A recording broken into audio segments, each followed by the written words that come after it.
Raise your hand if you've taken your puppy outside, they sniff around, they wander, they completely ignore you, and you wait, and you wait, and you wait some more, and then nothing happens. And then you head back inside, and less than a minute later, your puppy squats right in the middle of your living room rug. If that sounds familiar, you are not alone, and I promise you are not failing. But here's the part most people miss. Potty accidents aren't usually a training problem. They're almost always a management problem. And today, I'm gonna walk you through exactly what's going wrong and how to fix it. I'm Michelle, your fear-free certified trainer. And if you're new here, welcome. Make sure you hit the subscribe button so you don't miss a new video when it drops. Now, let's talk about why your puppy keeps having accidents, even when you feel like you're doing everything right. Here's something I tell every single student who comes to me frustrated about puppy potty training. Puppies are not born knowing where they should and shouldn't go to the bathroom. Well, that sounds obvious when you say it out loud, right? But in practice, most of us expect our puppies to figure it out faster than their little brains and bodies are capable of. A young puppy, especially one who just came home at about 8 to 10 weeks, has almost zero bladder control. They don't yet feel the urge to go and then choose to hold it. They feel the urge and they go right then and there, wherever they happen to be standing. It's not stubbornness. It's not spite, it's just biology. And in a minute, I'm gonna share the one thing you can do, starting today, that will cut your accident rate dramatically, even with a very young puppy. But first, let's talk about the most common reasons accidents keep happening. Reason number one, too much freedom too soon. This is the number one mistake I see. Your puppy's been doing great for a few days. No accidents in the morning, they went outside perfectly twice in a row, and you think, all right, we've got this. So you let them roam around the house a little more freely, and then surprise, an accident. Here's the thing. A puppy who goes outside successfully a few times in a row is not a fully potty trained puppy. Real potty training takes weeks of consistency, not days. And until your puppy has gone several weeks with zero accidents, they need to be supervised or safely confined. Every single time they have an accident in the house, it actually sets the training back a little because they're reinforcing the habit of going indoors. This starts the indoor accident cycle. Now the fix is simple, but it does take some discipline on your part. When you can't have both eyes on your puppy, they go in their crate or their puppy pen or remain tethered to you. Not because you're punishing them, but because you're protecting the potty training process. Reason number two,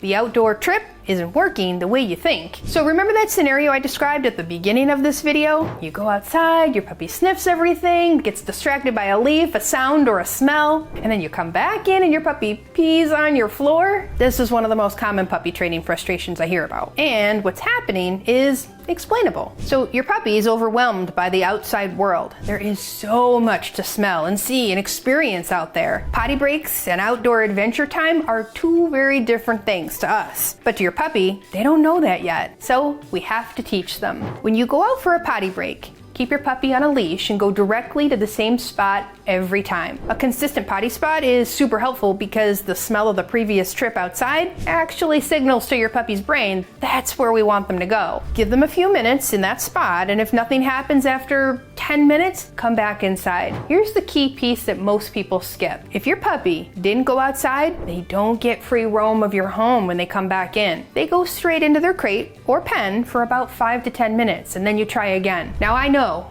this is gonna feel like a lot of trips outside, but this phase, it doesn't last forever. You're building a habit, and habits take repetition. Reason number three, you're missing the highest probability potty window of the day. So here's one of those things that gets easily overlooked. Puppies, they're incredibly predictable when it comes to timing. Almost every young puppy needs to go potty within about 5 to 15 minutes of waking up from a nap, and within about 5 to 15 minutes after eating a meal. This is pretty consistent when they're young. So if you're waiting for the puppy to give you a signal before taking them out, you're already behind. Those two windows, right after waking up and after eating, those are your highest probability potty moments of the entire day. So I want you to build outdoor trips around those two triggers. You're gonna start to see your accident rate drop almost immediately. Think of it like this. Wake up, puppy goes out. Puppy eats, puppy goes out. Puppy wakes up from a nap, puppy goes out. It becomes automatic, and automatic is exactly what we want. Reason number four, the schedule isn't tight enough. So puppies thrive on predictability. You can get more lax with the schedule when they're older. Puppies are more flexible when they're older. And puppy potty training works best when it's built around a consistent daily schedule. So a general rule of thumb is that a puppy can hold their bladder for roughly 1 hour per month of age while in confinement. They hold it a lot less when they're out of their crate, playing and running around. The more they move around, the more their system stays busy and the more they need to be taken out to go potty. So for example, a 2-month-old puppy won't be able to stay in their crate for more than 1 to 2 hours during the day because they're gonna need to go potty. They will need to be taken out every 20 to 30 minutes if they're out of their crate, playing and running around. Overnight's a little bit different though because their system naturally slows down. So they might be able to sleep for 2 to 3 hours before needing to go potty outside. Now I do think that surprises a lot of new puppy owners. They didn't realize they'd be required to take their pup out multiple times in the middle of the night. Don't worry, this isn't a forever thing. It's just for right now while you're working on potty training. Most puppy owners I talk to are going out based on vibes rather than a schedule. They take their pup out when they can remember, or when the puppy starts acting a little squirrely. By the time your puppy's acting squirrely, it's often already too late. We want to get ahead of the urge, not react to it. So if you're not sure how to build a realistic schedule around your puppy's age and your daily routine, I've got something that can help you. My free resource, called the Puppy Schedule Planner, is going to walk you through the wake windows and sleep recommendations by age. And I provide a sample daily schedule so you can see just how many times we take a puppy out or how many naps they need in a day. Comment planner below and I'll send you the link and you can grab it. Reason number 5.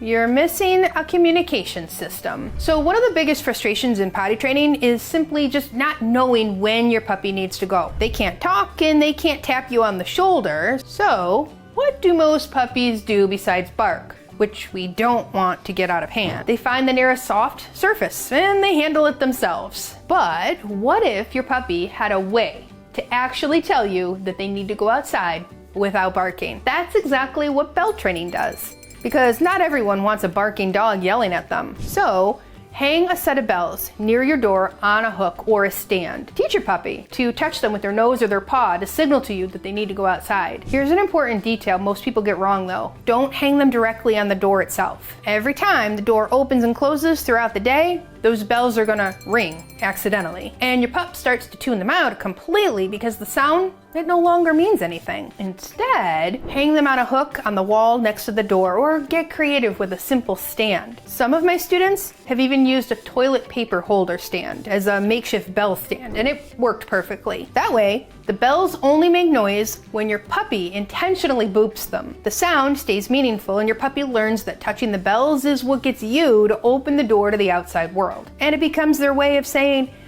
hey, I need to go out. Now, we walk through the full 3-step bell training lesson inside our online puppy training program, 30 Days to Puppy Perfection. It's part of our potty training course, which covers the 4 fundamentals of fast-tracking your puppy's potty training for a lifetime of success. Comment course below and I'll send you the link so you can check out everything inside the program. Now, in a moment, I'm going to talk about the one tool besides the bells that can help you fast-track potty training. So stick with me. Reason number 6, pee pads are working against you. Now let's talk about pee pads for a second here. I know they seem like a really convenient solution, especially in the early weeks. And I completely understand the appeal, but here's what most people don't realize about pee pads. They don't just teach your puppy to go in the house, they teach your puppy that all soft surfaces are acceptable potty spots. And soft surfaces exist everywhere in your home. Rugs, carpets, laundry on the floor, couch cushions, even your kids' toys. Your puppy isn't thinking,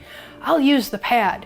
They're thinking, oh, ooh, soft surface, go here. And that association, it's gonna stick for years to come. I've worked with dogs who were pee pad trained as puppies, and we're still having accidents on rugs and carpets 2 and 3 years later. Not because they were bad dogs, because they learned a really solid lesson early on. And then their owners had to work really hard to undo the bad habit. The good news is that if you've already started with pee pads, it is not too late to transition away from them. But the easiest path is to skip them altogether and go straight outside for potty training from day 1. Outside is the goal.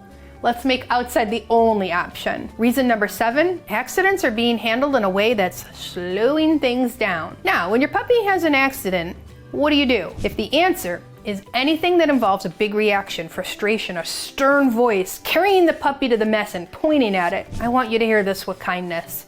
That approach does not help your puppy understand where they should go. What it does is teach them to be afraid of going potty in front of you, even outside. This can actually make outdoor potty training harder. The best response to an accident is the most boring response possible. Calmly interrupt if you catch them in the act, take them outside right away, and reward them if they finish outside. And if you didn't catch them in the act, clean it up and move on.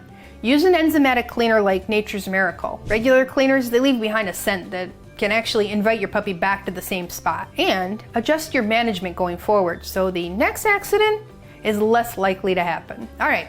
So you've fixed the management gaps and you've tightened up the schedule and things are improving. What if I told you there's one more piece that most puppy owners completely overlook? And it's probably sitting over in the corner of your living room right now, the crate. Most people treat crate training like a completely separate topic. It is directly tied to how fast your puppy becomes reliably potty trained. In the next video, I'm gonna walk you through what's really going on when your puppy fights the crate, what most owners are accidentally doing to make it so much worse, and the simple shift that can change everything. Now, if you're ready to make crate training work for you and your puppy, click the next video so I can help you with your pup's crate training progress. See you there.